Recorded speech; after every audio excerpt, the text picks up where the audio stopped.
Mr. Team Officer, makinig ka. Yes po. Sabi mo, bypass operation. In your own understanding, anong naintindihan mo sa bypass operation? Yung purpose niyo is bypass operations. Bakit kayo nakapasok doon sa bahay sa suspect? Tingnan niyo yung CCTV. Walang bypass. Lumabas si Kilaw, sinundan ng pulis. Saan banda yung bypass dyan, Mr. Team Leader? Yes po. Ngayon, pinapalabas nyo may bypass. Alam mo, lalabas din ng katotohanan dyan. Kung nagsisinungaling yung kamera pala doon, Mr. Chairman, yung time doon, mabuti pa hindi na natin i-support yung kamera dahil sinungaling pala yung kamera kaysa mga ano. In kaso ni Kilaw, I am pretty sure madidismiss dyan. Ano ngayon yung posisyon nyo dyan kung kayo ang may kaso, grave misconduct, abuse of authority? Ito bang grave misconduct? Pwede ba kayong madismiss dyan o madischarge, Mr. Team Leader? Alam mo, hindi. Yes po. Hindi na nga bypass, ayaw nyo pang aminin na hinahabol nyo siya. What is happening to you now? Alam namin, dyan kayo Doon po pumasok yung pananakit nila. Nananakit po sila kahit nakaposas ako. Nung time na yun, wala po akong, parang pakiramdam ko, wala akong rights para tumingin sa mukha nila.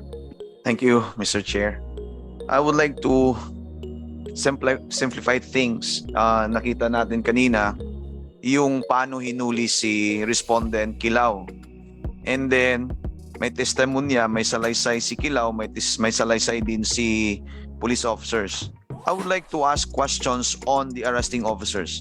Sino ba pwedeng magsagot sa inyo? Si Karandang, si Lorenzana, or sino yung pwedeng magboluntaryo ng sagot sa inyo? Sinong team leader? Karandang. Herelia po yung team leader. Nandun ka nung incident na yon on May 18. Ako po yung tumayong team leader po sa operation na yan, bypass Okay. operation. Sabi mo, bypass operation. Will you please give us definition in your own understanding? Anong naintindihan mo sa bypass operation?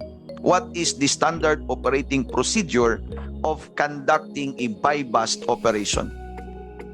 Kailangan po dyan, sir, nabilhan yung suspect ng pusher buyer. Before sa bilihan,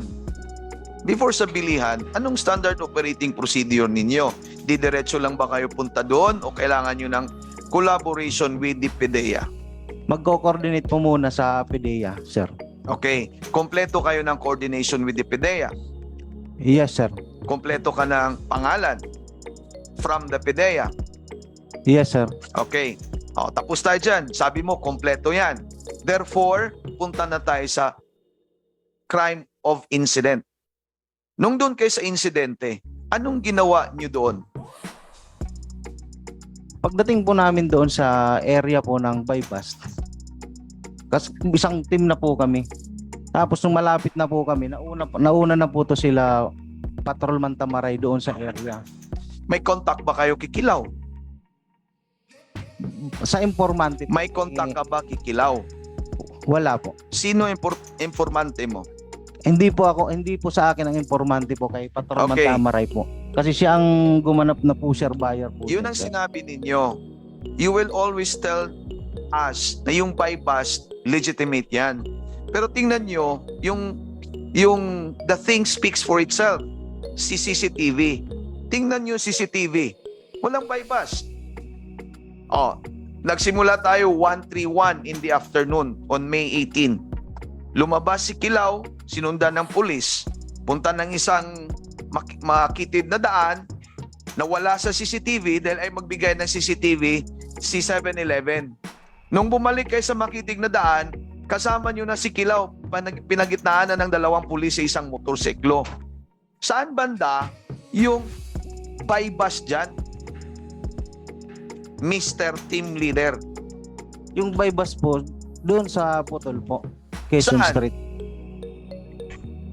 Saan? Hindi po dyan yung pinapakita po nila na CCTV alleged na kami po. Hindi po dyan yung bypass na nangyari. Saan nga yung bypass nangyari? Sa Putol, Quezon Street, Barangay Cuyab. Doon sa may 7-Eleven. Hindi po. Hindi dyan. Mr. Tony Kilaw, saan niyang putol na sinasabi niya? Your Honor, yun po ay sa boundary ng Cuyap at saka San Antonio. Mayad lang po ako, Your Honor. Yun bang may 7-Eleven? Barangay San Antonio po. Yung bang may CCTV na yun nakuha? Yes, hindi namin nakuha, Your Honor. Kung may bibigay yun ng 7-Eleven, makikita Malinaw po natin. na makikita na. Okay. Tingnan nyo. Thank you, Mr. Kilaw. Can I add? Sandali lang. Mr. Team Leader, sinundan nyo si Kilaw, si Louie Kilaw from the establishment. Lumabas siya nagmotor. Is it not a buy bust or is it not a hot pursuit principle? Sige daw. Hindi ko po masasabi po, Your Hindi mo Honor, na masasabi. Kasi sinundan nyo siya. Nung lumabas siya sa bahay o sa establishmento, nung napakita sa CCTV, 1 minute, 1 hour, 1 o'clock and 31 minutes in that May 11, sinundan nyo sila. Sinundan nyo siya. Ibig sabihin, walang buy bust based on the CCTV nakikita. Ngayon, pinapalabas nyo may buy bust. Alam mo, lalabas din ng katotohanan dyan. It is your argument, it is your stand, buy bust. Ang sabi naman nila, walang buy bust. Ngayon, nakikita natin sa CCTV walang buy bust. I will tell you, walang buy bust. Ngayon, tingnan natin. In kaso ni Kilaw, I am pretty sure madidismiss yan. Ngayon, balik tayo sa inyo. Ano ngayon yung posisyon nyo dyan kung kayo ang may kaso? 1. Grave misconduct, abuse of authority. Now, based sa inyong batas ng PNP, ito bang grave misconduct, pwede ba kayong ma-dismiss dyan o ma-discharge, Mr. Team Leader? Yes po. Ngayon, pupunta ako sa Regional Director ng anong region itong San Pedro 4A. Sir Regional Director, pagkakaalam ko, you have authority and discretion. After due process, may discretion and authority to discharge and dismiss erring police officers. Meron po. Meron. Anong tingin mo sa kanila? Nabigyan na ba sila ng day in court or in the IAS o wala pa? As of today, sir, as of today, kagaya ng sinabi ko, ngayon ko lang nalaman po. Ngayon lang lumabas tong issue sa akin, ngayon ko lang nalaman. Ngayon mo lang nalaman. Yes po. Na, I will give you the definition of what is what is buy bust.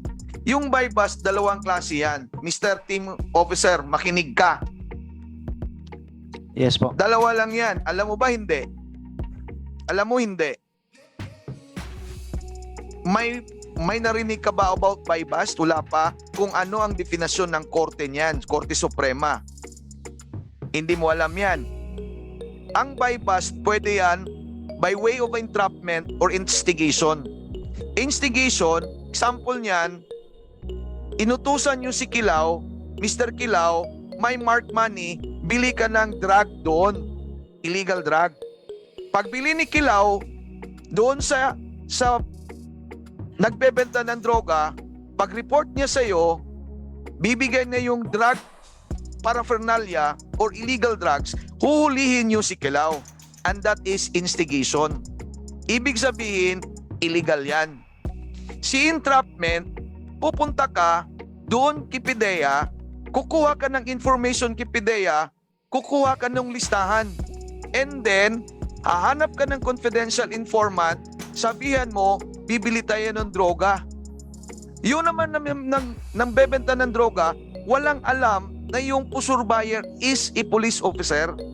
Walang alam yan. Kaya nung pupunta si police officer, pusur buyer sa drugista, sa seller, bebenta siya, kuha siya ng pera, mark money, sisignal ka ngayon sa team mo, huhulihin na natin. That is the way of entrapment. Walang pwedeng buy bust outside dyan. Dalawa lang yan, illegal or legal. So kung dalawang klase sa bypass, isa lang ang legitimate dyan, si entrapment. Wala nang ibang bypass na maging legal, si entrapment lang. Ito sa inyo, hindi na nga bypass, ayaw nyo pang aminin na hinahabol nyo siya. It is as if you are in hot pursuit situation. So saan ang panalo ninyo? What is happening to you now? Ngayon, pag may kaso kayo, you will be discharged based on grave misconduct. Kami naman dito, lalo na ako, I will be watching your case. Sigurado ako, there will be cases filed against you before the IAS and before the regular courts. Hindi na ako sa regular courts, dito na lang ako sa IAS. After 6 months, babalikan ko si San Pedro, babalikan ko si Region 4A, titingnan ko if you are dismissed from service. Kung hindi, hahanapin namin kayo sa regular courts na. Alam mo, we are here not to persecute you. Wala naman kaming away sa inyo. We are here not to persecute nor to prosecute you. We are here in aid of legislation para mapaganda pa namin yung policy ninyo or standard operating procedure ninyo dahil alam namin dyan kayo nagkakamali. Ang tanong ko ay i-address ko kay Guerrilla, yung team leader. Ang purpose ninyo pag punta doon is bypass operations, kaya hindi kayo naka-uniform. Is that correct? Yes, Your Honor. Tapos, bakit yung purpose niyo is bypass operations, bakit kayo nakapasok doon sa bahay sa suspect? Without the presence of search warrant. Hindi po doon ang bypass operation, sir. O bypass operations nga, ang operations niyo against the suspect. The bypass operation, sir, nangyari po sa... Hindi naman ito incidental to lawful arrest. Kasi, nandyan si Juan sa labas. So bypass operations. Pero bakit nandoon na kayo, nakapasok kayo sa bahay ni Mr. Kilaw? Kilaw? Mr. Kilaw? Yun po yung alleged nila sa amin, sir, na nagpunta kami sa bahay. Pero ang bypass operation po, nangyari po sa Putol, Quezon Street, Barangay Cuyab. Hindi, nakita naman natin sa base sa kamera, nakikita natin, alauna 42 ng hapon, nakikita natin, sequence itong pangyayari. Mayroon 1:36 p.m., 1:43 p.m., 1:46 p.m., 1:59 p.m. up to 2:02 o'clock in the afternoon. Ako, 30 years and 5 months in the service sa serbisyo. Gusto ko lang kayo, ilang taon na kayo sa serbisyo? 13 years, Your Honor. 13 years. Hindi naman ako magyabang. Papunta pa lang kayo, pauwi na ako.